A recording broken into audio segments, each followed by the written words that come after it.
On the hunt for comfortable, timeless Western boots? You already know the best place to shop for quality boots is at your local Tecovas store. So stop by Tecovas Nashville at the Mall at Green Hills or on Broadway by Ryman Auditorium. That's right, you now have 2 locations to choose from. Grab a cold one as you shop and get fitted by a pro. Tecovas Nashville is at your service, and you can find your perfectly fitted dream boots with the help of their expert staff. Everyone will be asking where you got your sick new boots, but I won't be asking because I know they must be Tecovas. That's TECOVAS.com. Don't go gently, y'all.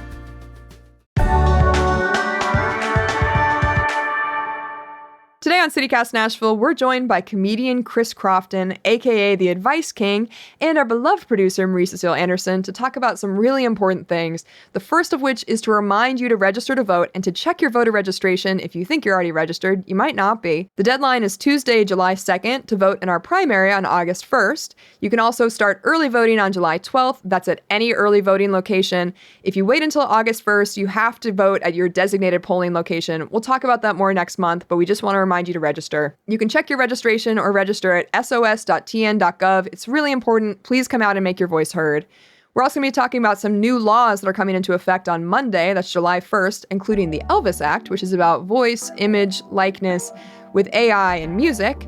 Also some new Delta 8 regulations, and this new abortion trafficking law that's probably freaking you out. It's freaking us out. We're going to talk about it. CityCast Nashville is presented by our exclusive launch sponsor, Tecovas. It's June 28th. I'm your host, Grace Fuse, and this is what Nashville's talking about.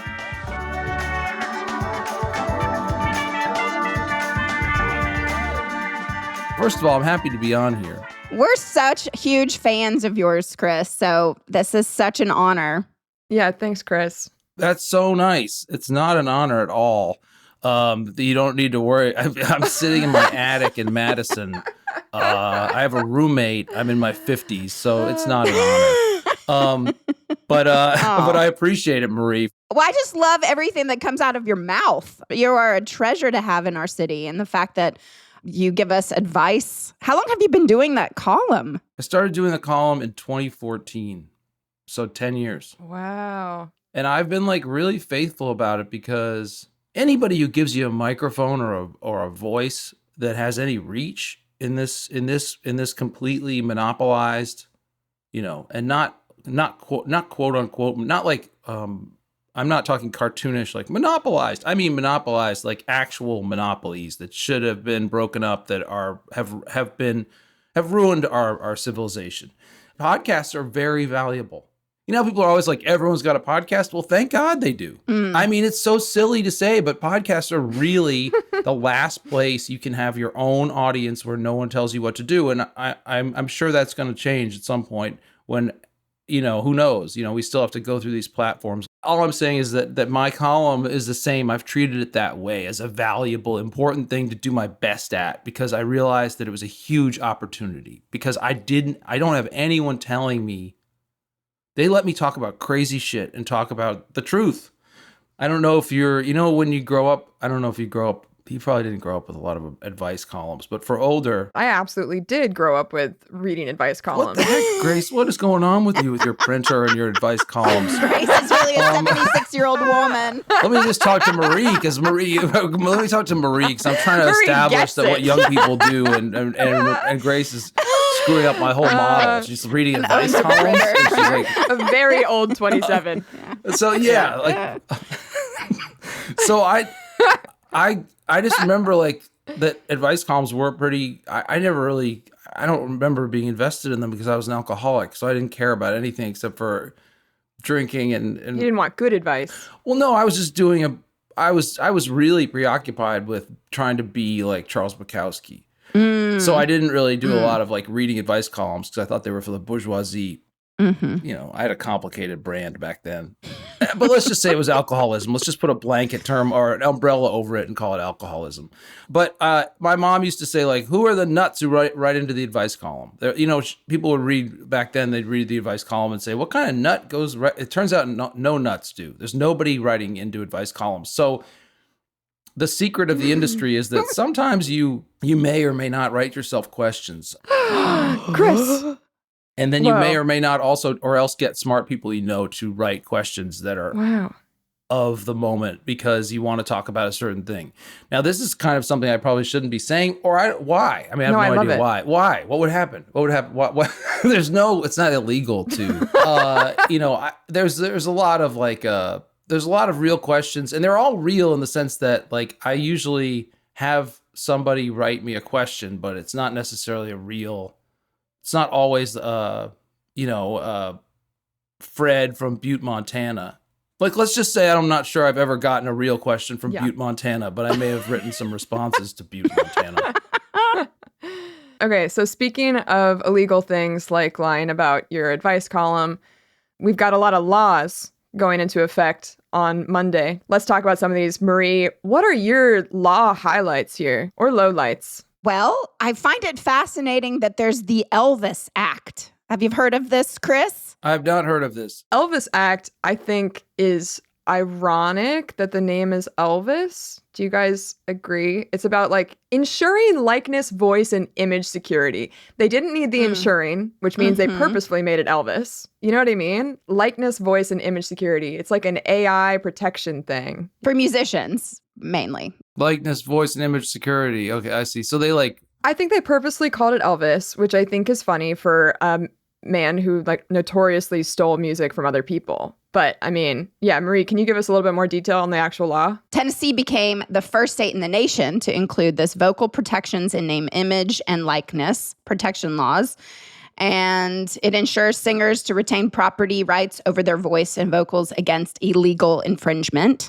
Anyone knowingly who uses somebody's voice without permission is subject to civil action. Yeah, they're saying stuff that is like, that's a nice idea. That's a nice idea. That sounds great. Oh, yeah, okay, so then we don't need to worry about AI then. I love that us musicians like barely can't even make a living, let alone like go after somebody and sue them for using our voice or like, our image of some sort. It's a lovely idea. Yeah, even if they're naively thinking that really will work, they don't understand what AI is about to do to this world. I mean, a zillion scientists do not sign on to letters saying this will end civilization for no reason. We're letting 5 criminals introduce AI to us and say, oh, well, it's going to be okay because we're putting safeguards in place, which, I mean, it just couldn't be a worse situation. Couldn't be worse. So, I mean, the Elvis Act, I mean, it would have been funny if they made it like Ram-a-lam and Ding Dong or something. Had to put like lots and lots of like fake words in there to make it work. That would have been funnier. Doesn't make any difference. Yeah, okay, good. Oh, we're all better then. We're good. Oh, Elvis Act. Thank God. Oh, musicians must be so psyched. Ask a musician.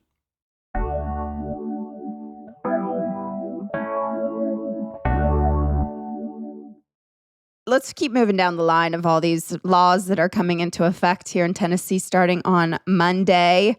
Let's get into the Delta 8. So Grace and I dove into this a little bit together. Chris, do you eat those things? No. I mean, I've been sober since 12 years ago. I still don't really understand what Delta 8 is. Oh, well, I'm sure Cameron Sexton's up on all this stuff. Oh, I'm sure. You can't purchase it now if you're under 21. You technically couldn't have purchased it under 21 a year ago, but now all these business regulations have actually come through.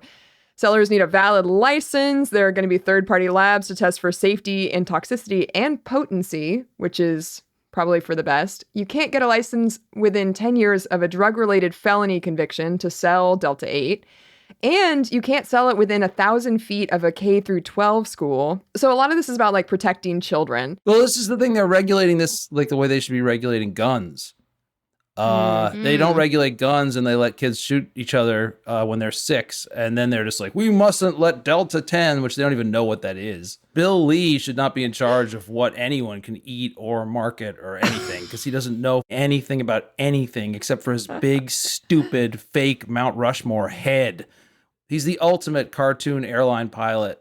I can't believe they're talking about Delta anything. Who cares?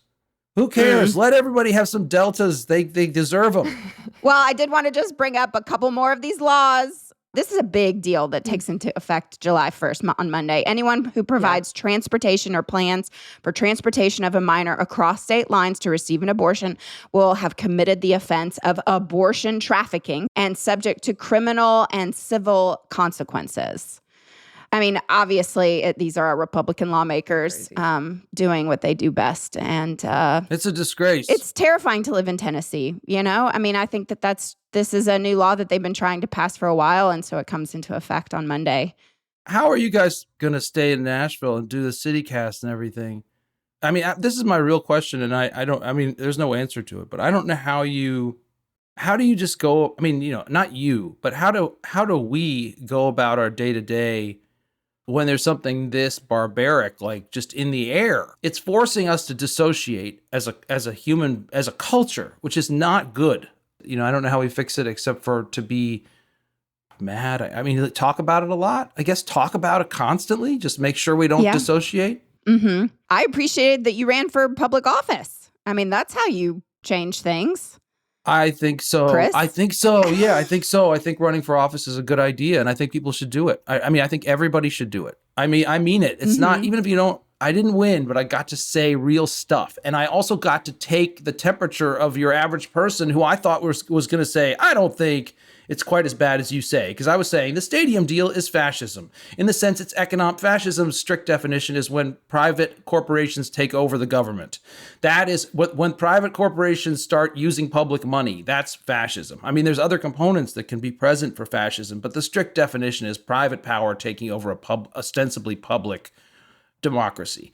I'm talking about the economic component, but also some of the social components too, like this abortion thing and the anti-trans stuff. I mean, it's all there. It's just not going to look just like people think fascism. Oh, it's going to look just like, they're not going to wear the outfits this time. And I got so much validation. People were like ready to hear it. They were ready to hear the truth. People of all ages, people I never would have expected said, thank you for saying the truth, that people aren't moving to Music City for music. They're moving here to avoid taxes.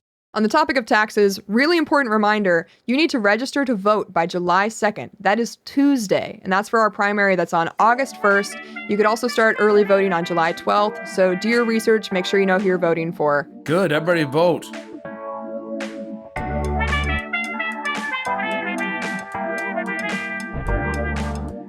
That's all for us.